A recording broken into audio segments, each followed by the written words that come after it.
Y bien, estamos ahora con el presidente de la Corte Suprema del Poder Judicial, el doctor Enrique Mendoza.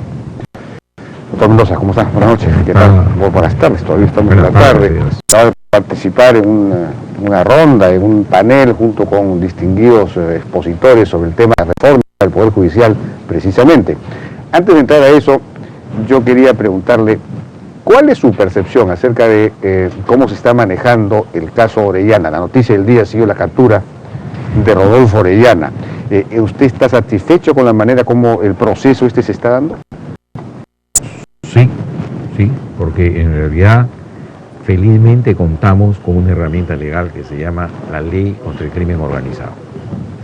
Que eso ha permitido que la Sala Nacional y los jueces supranacionales que conforman todo un grupo del Poder Judicial puedan procesar delitos de esta naturaleza tan complicados y complejos a de 50 involucrados, de manera que el Poder Judicial está, con las personas idóneas para enfrentar este tipo de situaciones y con el procedimiento y las herramientas adecuadas para poder... El procedimiento creo que es el del nuevo Código Procesal Penal, ¿no?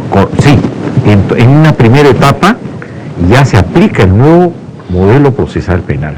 Por eso es que las prisiones preventivas se trabajan dentro de ese esquema del nuevo modelo procesal. Ahora, la pregunta es ¿por qué el Consejo Ejecutivo del Poder Judicial dispuso el retiro, la remoción de la jueza Mercedes Caballero, que era la que manejaba esta sala y la que estaba encargada del caso Orellana, y ella había precisamente dado la orden de detención a importantes presidentes regionales como Álvarez, en fin, Santos, y bueno, era quien había dado la orden de detención para Orellana?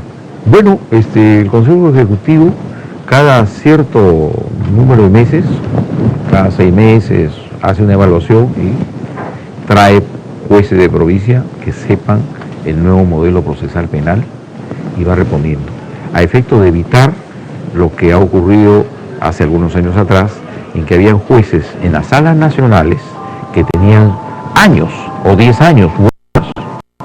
Entonces eso no es deseable en una sala de esa naturaleza. Bueno, pero eso no, digamos, esta jueza estaba tenía fama, por lo menos, de ser una jueza comprometida, muy comprometida con sus casos, en fin, que conocía los procesos y casos a fondo. La pregunta es ¿por qué fue retirada ella? No fueron retirados varios jueces, pero no fue ella solamente. Ella es la titular de esa sala, ¿no? Sí, pero no ha habido nada de ninguna intencionalidía. ¿No? ¿Cuáles son ella ya conocía los procesos, ahora los nuevos tienen que aprender, es un proceso complejo. No hay problema de continuidad. Están en condiciones los jueces de actuar rápidamente. O sea que no hay ninguna razón por la cual ha sido retirada. No hay ninguna. Pero entonces, si no hay razón, ¿por qué fue retirada? Porque hay una renovación constante del personal de jueces de la sala. Es un proceso que recién está comenzando. Es más,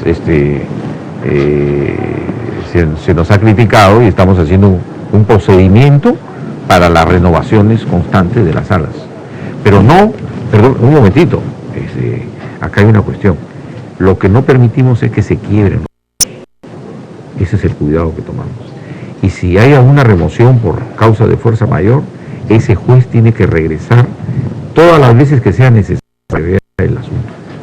Pero, lógicamente, tratamos de evitar eso, ¿no? Pero no hay un principio de continuidad, de conocimiento de los casos, en fin, no sé. La jueza ya iba a cumplir 2 años. Eso me parece poco. Mejor dicho, mucho. ¿Me parece mucho? Claro, lo que pasa es que usted no quiere, como usted solamente dura 2 años en la presidencia de la Corte Suprema, no quiere que nadie pase 2 años en ningún cargo. No, pero en este panel se ha dicho claramente que una de las reformas que deberían introducirse es extender el plazo del presidente del Poder Judicial, ¿no? Efectivamente, sí.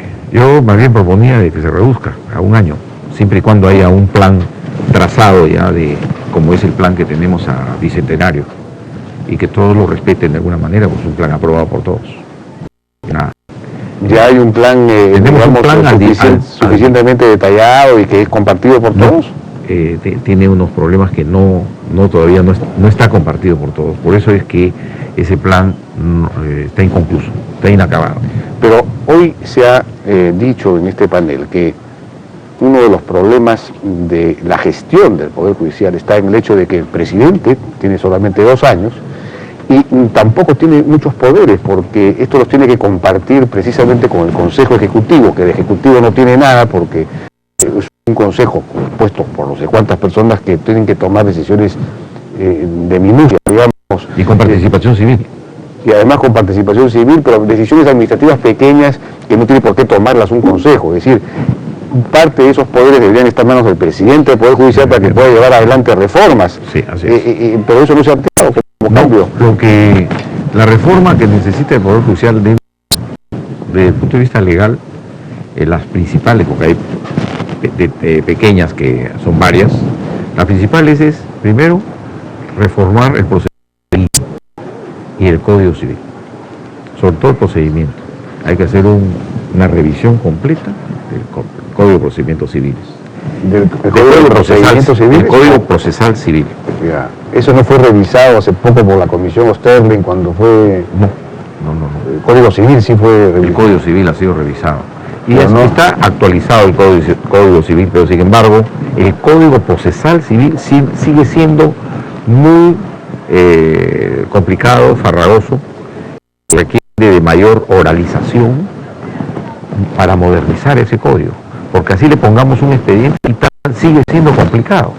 ¿Y cómo sugiere usted que debería procederse a eso? Con una comisión ad hoc conformada por el Poder Judicial, con congresistas y algún representante del Ministerio de Justicia, por ejemplo, sentados en una mesa, se reforma a objeto de reducirlo, racionalizarlo. ¿Y usted ha pedido con la conformación de esa comisión? No, lo he pedido a nivel interno, pero todavía no hacia afuera. Ese es uno. Y lo otro es lo contencioso administrativo, que en este momento también requiere de una revisión completa de procedimientos. Y entonces, aquí hubo una discusión sobre esto, pero uno de los temas que se tocó, ya que estábamos hablando de la Corte Suprema, era la necesidad de reformar la Corte Suprema, de modo tal que a ella solamente lleguen algunas causas, pocas, de modo tal que solo se requiera, Javier de la UNE planteaba, y esto estaba en el planteamiento de la serie Juz, que fue rechazado por la Corte Suprema en su momento, de una sola gran sala de 11 o 13 jueces supremos, y que vea unos pocos casos paradigmáticos al año para sentar jurisprudencia, ¿no? Pero yo vengo oyendo hablar de esto hace mucho tiempo, pero obviamente me imagino que a los propios supremos no les conviene, no quieren. No, por lo contrario. Los jueces supremos han revisado esta problemática y han presentado un proyecto de ley de casación restringida. Es decir, que lleguen los asuntos importantes a la Corte Suprema, manteniendo no una sola sala como se plantea en el Seria Juz, las 3 salas clásicas, ¿no? La civil, penal y la contencioso administrativo y laboral. Ajá. Entonces, pero la casación en sí debe ser restringida a los asuntos de verdad que le interesan al país, porque la casación ya no es juicio, es revisión de la legislación, si está de acuerdo a la normativa o al ordenamiento jurídico.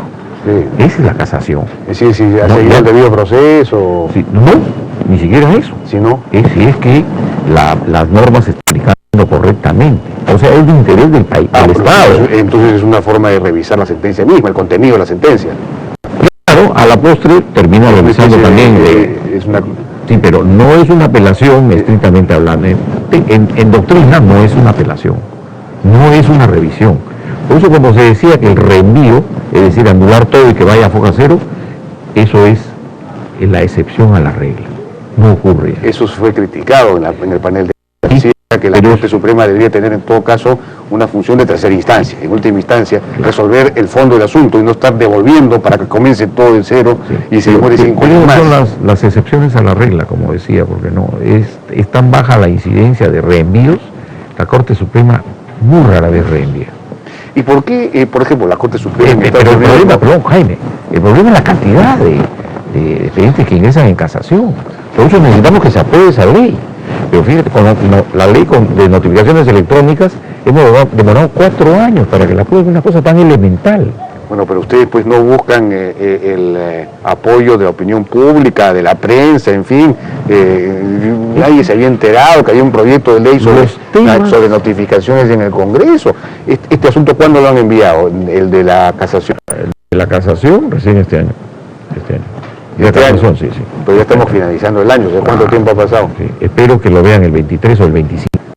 Ah, ya existen posibilidades que lo vean. Sí, ya tiene dictamen y todo. Bueno, pero en ese caso, ahora como en este panel, que resulta que en la Corte Suprema hay 7 salas, de las cuales 4 además son suplentes, ¿cómo la llaman? No son titulares, son provisionales. Son provisionales. Es decir, hay más provisionales que titulares. No, 7 salas, es una cosa gigantesca. No, acá hay una cuestión, una explicación que es netamente provisional. Había una acumulación de expediente de jubilación que tuvimos que crear una sala especial para resolver esos expedientes y han resuelto esos expedientes. O sea, esa sala ¿Y esos expedientes se siguen acumulando nuevamente? No. Porque hay dos. ¿El origen se ha cortado? Se ha cortado. El acceso se ha cortado. Se necesitaba un refuerzo. No, pero vamos a seguir habiendo flujo de eso. Bueno, es que ya como hay jurisprudencia uniforme, que eso es algo que hay que restar, y jurisprudencia vinculante, los expedientes que están entrando cada vez son menos. Ya es una pérdida de tiempo saber que el resultado va a ser de tal modo, sin embargo, insistir en que vaya en casación a una Corte Suprema es un exceso. Y es rechazado normalmente, se está rechazando mucho. Sin embargo, por eso necesitamos que se apruebe esa ley de casación. De acuerdo. Y entonces el otro tema que se tocó acá es el de la predictibilidad, la falta de predictibilidad del Poder Judicial. Eso ya no existe. Bueno, eso es una afirmación que me sorprende, pero no existe relativamente, por supuesto, porque siempre va a haber la posibilidad que el juez pueda salirse de una sentencia, de una jurisprudencia uniforme. O sea, no es que los jueces van a dar las sentencias iguales. Lo que ocurre es que hay un lineamiento jurisprudencial, que dicho sea de paso han entrado 160.000 abogados y litigantes a consultar sus casos en esa página web. Perdón, la Corte Suprema, eso lo elabora la Corte Suprema. Por supuesto. Son fallos de la Corte Suprema que establecen jurisprudencia. Jurisprudencia vinculante y jurisprudencia uniforme. Eso significa que los jueces tienen que resolver casos similares de acuerdo a lo que se ha establecido ahí. Así es. Y eso los jueces están enterados de que esa jurisprudencia es vinculante. Por supuesto, claro que sí. ¿Y están aplicando eso? Están aplicando. Lo que ocurre es que es nuevo. ¿Desde cuándo viene esto? La jurisprudencia tiene más de 20.000 ejecutorias desde febrero o marzo de este año. Ajá. Entonces ya hay predictibilidad. Ya puede decir que ya hay predictibilidad, porque el gran problema era que como no había jurisprudencia, cada juez resolvía como quería o según las influencias económicas que recibía, ¿no?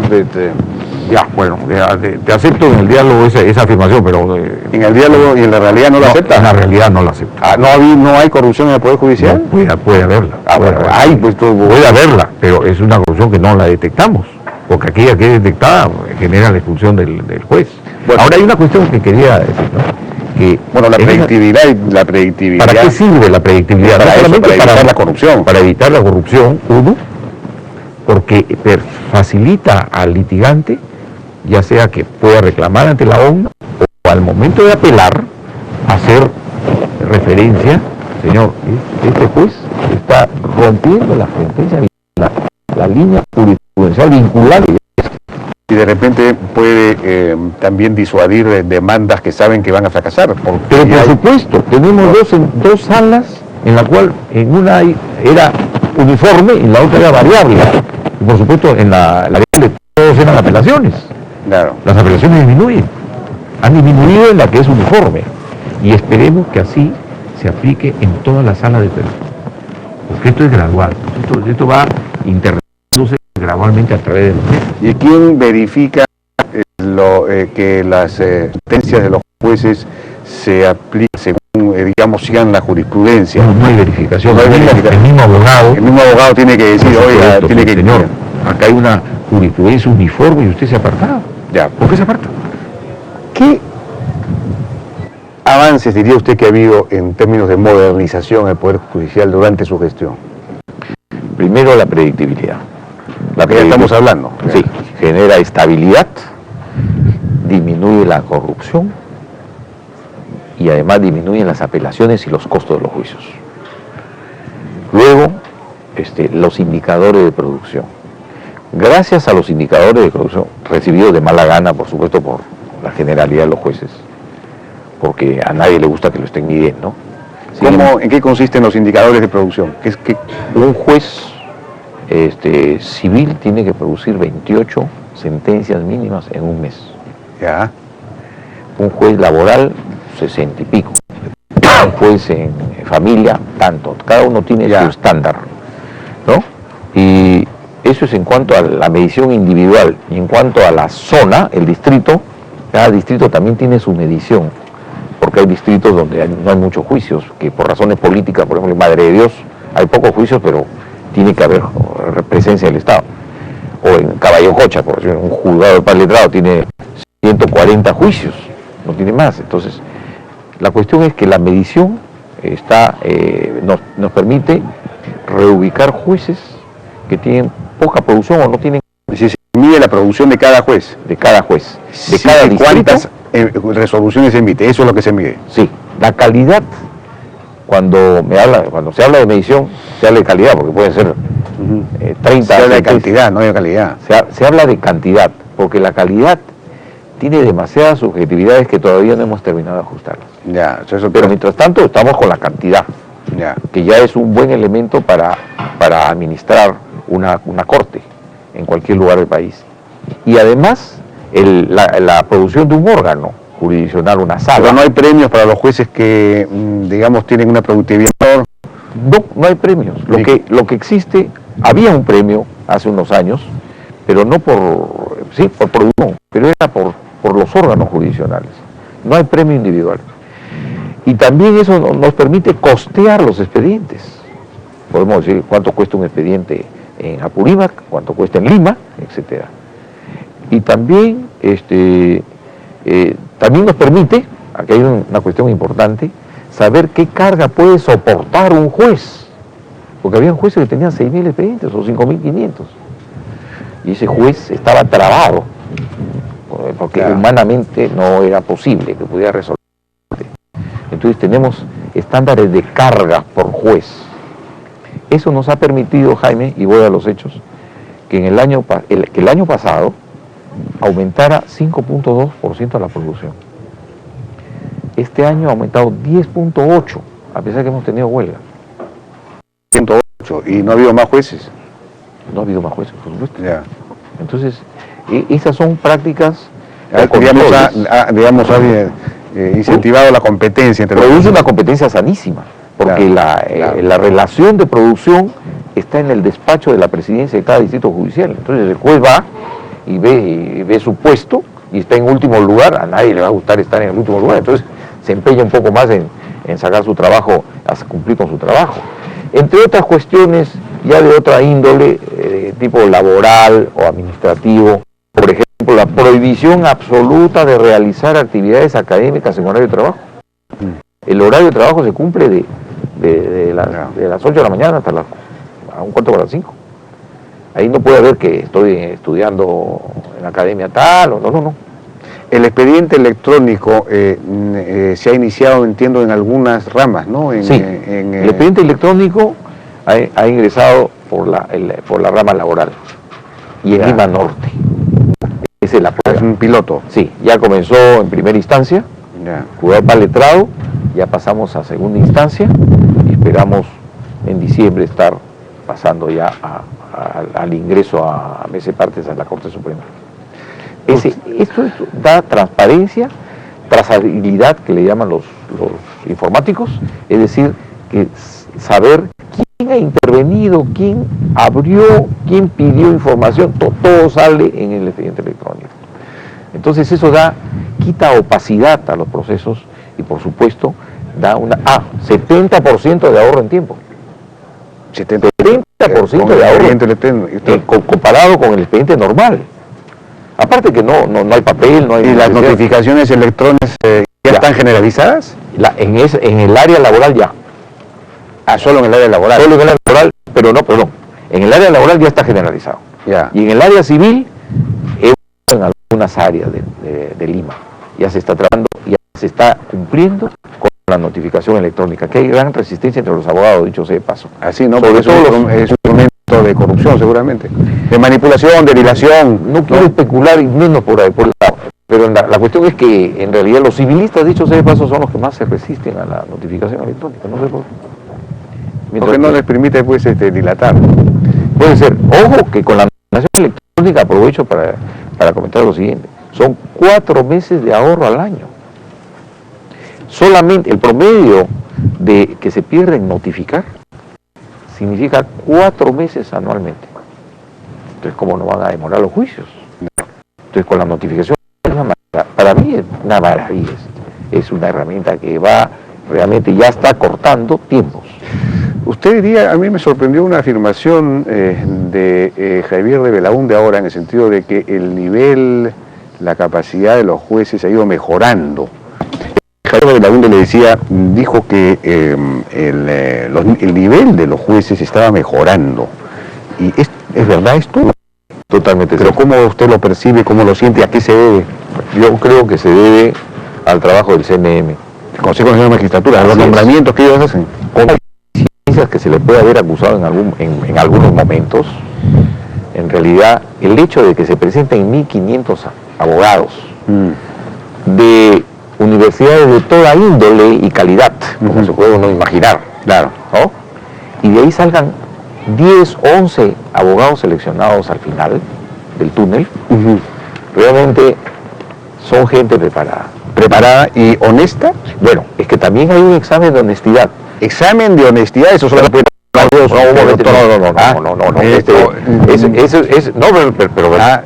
doctor Mendoza. No me van a achacar de que funciones divinas. Lo que ocurre es que en el examen psicotécnico hay una serie de preguntas que tienen que ver con la coherencia y honestidad de la persona. Y son preguntas contradictorias que si en algún momento uno contesta de una manera y luego en otra contesta de diferente forma, a pesar de que pero eso habría que aplicarlo a todos los funcionarios públicos que ingresan al Estado. Sí, ahora con la meritocracia, así debería ser. Sí, es verdad. Hay que generar el Poder Judicial dando ejemplo. Bueno, el Consejo Nacional de Magistratura, en realidad, algo extraordinario. Pero Jaime, de todas maneras, necesito advertir de que a pesar de eso, se cuela por ahí alguien. Obvio, seguramente. Claro. Esto es dentro de los más generosos son para disfrazarse de honestos. No, incluso hemos tenido casos en que han ingresado personas y que no eran estables mentalmente. Entonces, pero que en los días previos a los exámenes estaban tranquilos, habían tomado unas pastillas. Estaban estabilizados, ¿no? Entonces, y luego... ahí está el problema de la predictibilidad del Poder Judicial en los inestables. Pero sí, la pregunta concreta es, había una mejora evidente. Total. ¿Y qué Poder Judicial está, digamos, abarca eso, esa mejoría? Yo estimo que hay unos 500 jueces que están en esa condición. ¿500 de cuántos? De 2.800. Está bien, no está tan mal. No, 2.800. Lo que ocurre es que hay una buena cantidad de jueces, de 400 jueces que todavía son supernumerarios, es decir, abogados, lo que antes eran los suplentes. Ya, claro. Y de esos, generalmente una gran cantidad de ellos son los que están en problemas en este momento y que han sido separados. No, el doctor Enrique ayer sí decía que la elección, que el problema del Poder Judicial es un problema político, que por ejemplo la elección misma de los jueces política, y eso es normal en realidad, pero habría que transparentarlo, y se disimula a través del mecanismo del Consejo Nacional de la Magistratura, que ahí también hay política de los gremios y todo lo demás. Entonces él propone esto transparentarlo, digamos, explicitarlo, de manera tal que los jueces sean elegidos, algo que la Constitución contempla además, como posibilidad, entiendo. Efectivamente. Sí. Pero nunca se ha aplicado. Bueno, se aplica la elección a nivel de jueces de paz. Bueno, eso es constitucional. Sí, así es, y con buenos resultados. Sin embargo, cuando se trata ya de jueces de carrera, ya estamos hablando en otros términos, porque nosotros sí tenemos memoria histórica respecto a los nombramientos políticos, o no nombramientos políticos, que termina debiendo favores a medio mundo. Entonces, ese es el producto o el resultado de una elección de jueces, ¿de acuerdo? De hacer sus campañas políticas, recibir ayuda para la campaña, el aporte Eso es una que me parece insensato meternos por ese camino. De acuerdo. Bien, doctor Mendoza, muchas gracias por su tiempo en la hora N. Y ojalá estos avances efectivamente se concreten y al final tengamos un poder judicial mucho más, digamos, afiatado, honesto, eficiente, ¿no? Solamente quiero decir una cuestión. Nuestro plan contra la deshonestidad es darle rapidez a los juicios, informatizarlos y transparencia. Claro. Esa es la forma. Pueden haber corrupción, lo que no debería. ¿Cuándo va a estar todo esto informatizado, con el expediente electrónico, todo esto? ¿Cuándo va a estar todo este plan? ¿Cuándo va a estar listo? Bueno, hagamos una comparación muy rápida. La máquina, los expedientes cuando se hacían a mano, en los años 30 o 40, después de los 40 se introdujo la máquina de escribir. Duró 20 años para que todo fuera con máquina de escribir. La computadora comenzó el año 97 y en el año 2005 estábamos totalmente informatizados. Yo pienso que en cuanto al expediente electrónico, estimo unos 5 años. 5 años, mucho. 3, excepto. No, es que estamos hablando a nivel nacional. Ah, bueno, no importa. A nivel nacional, no. Hay lugares que es bastante, hay una serie de... Bueno, ya 4, ¿no? Pues. Bien, doctor Mendoza, muchas gracias por su participación en la hora N.